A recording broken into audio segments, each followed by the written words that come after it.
Tributes continue to pour in for the late Colin Powell, who died Monday at the age of 84 from complications of COVID. Powell was a trailblazer in every sense of the word. He was the nation's first black national security advisor, chairman of the Joint Chiefs of Staff, and Secretary of State. Our next guest wrote a terrific piece on Powell for theconversation.com titled, "As a Patriot and Black Man, Colin Powell embodied the two-ness of the African American experience." Chad Williams is the chair of the African and African American Studies Department at Brandeis University, and he joins us from Boston. Chad, thanks for being with us. In your piece, you say that Powell embodied the two-ness of the African American experience. Explain what you meant by that. Right. So for those of you who are familiar with the great scholar, intellectual, political activist, W.B. Du Bois, in his 1903 book, Souls of Black Folk, he writes about the meaning of Black identity, this tension, this double consciousness of being both Black and being American, the two-ness of that identity, and the warring ideals, the contradictions that go along with that. And I think that's especially profound to use that formulation to think about the life and career and legacy of Colin Powell, someone who served his country, who believed unabashedly that he was an American, but also was very cognizant of his racial identity, was very proud of his racial identity and the contributions that he was making in terms of representing the race. Chad, Colin Powell was not afraid to single out the fact that he knew that he was an African American. He embellished it. He cherished the role. I can't tell you how many soldiers that I know tell me that they received their promotions because Colin Powell was there, because he wanted not only to make sure that we occupied the ranks, you know, and let's use the NFL for an example, not only to say that we are going to be the running back, but we're going to be the quarterback and we're going to be the owner. Was that your experience? Is that what you saw and you're hearing from people with regards to Colin Powell? Absolutely. Colin Powell broke open doors for African Americans in the military, particularly at the ranks of the officers. He was someone who saw the military, saw the Army as a institution of opportunity for African Americans, but saw it as an institution that also needed to change. And he very self-consciously positioned himself at the forefront of that change and saw it as his responsibility to open doors for other African Americans at the officer ranks to come behind him. He was a student of history. He was very cognizant of the military's history of racism, of discrimination against African Americans, particularly African American officers. And he wanted to make sure that changed and really committed his life and career to doing that. Chad, somehow Colin Powell enlisted me. And it was the strangest of circumstances. I was an investigative reporter in Washington, and a gentleman by the name of Albert Lee, a retired soldier, came to me, and he was shaking.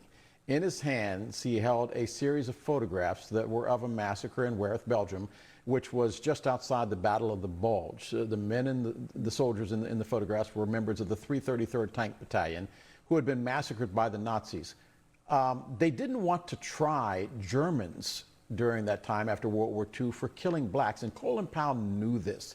His historical references were incredible, and that's how we covered the story. And I met J.C. Watts, and I talked about it in the beginning of our broadcast. But Colin Powell was not only satisfied with making sure that blacks did well in the military, he wanted to go back and make sure that the history books were rewritten in the way that they should have been written. Absolutely. As I said, he was a deep student of history. He especially revered the history of African Americans in the military. He pushed for the establishment of the Buffalo Soldiers Monument. And he saw himself in that legacy, in that tradition of going back to Henry Flipper, who was the first African American to graduate from West Point, of Colonel Charles Young, of the officers in World War II, Benjamin Davis, Sr., as well as his son, Benjamin Davis, Jr. He placed himself in that historical continuum and wanted to make sure that the military as an institution recognized the contributions that African Americans had made in the military, going back to the American Revolution all the way up to the present. Chad, I'm curious from your standpoint as a scholar. One of the things that we often talk about when we talk about black people is we talk about them as the black Secretary of State, the black chairman of the Joint Chiefs of Staff. We don't talk about them as being the best Secretary of State, the best chairman of the Joint Chiefs of Staff. Is it time that we recognize Colin Powell for the fact that he was an intellectual genius? I've heard people say the same thing about Barack Obama. He wasn't the nation's first black American president. He was smart. Absolutely. There's no denying that. But at the same time, I think Colin Powell would not have any problem recognizing and embracing the fact that he was the first black Secretary of State, that he was the first black chairman of the Joint Chiefs of Staff.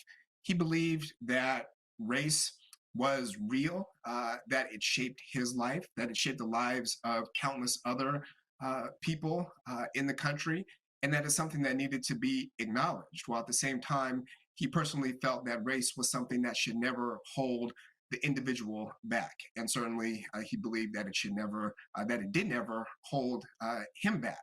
Now, certainly we could have a much larger conversation about that. But I think what's important to remember about Colin Powell is that he wasn't just simply this kind of blank slate. He wasn't simply just an American. I think for African Americans, we should really embrace the fact that he was ours, if you will, that he was the first black Secretary of State, that he was the first black chairman of the Joint Chiefs of Staff, and arguably the most significant African American military figure in this country's history. So as we talk about towering figures in American history, where will Colin Powell be? All of us know the stories of Thomas Jefferson and George Washington and George Washington Carver, et cetera, but so much of history is about what happened then. This is history that happened in our lifetime. From an historical standpoint, where's Colin Powell going to stack up in the narrative of American history?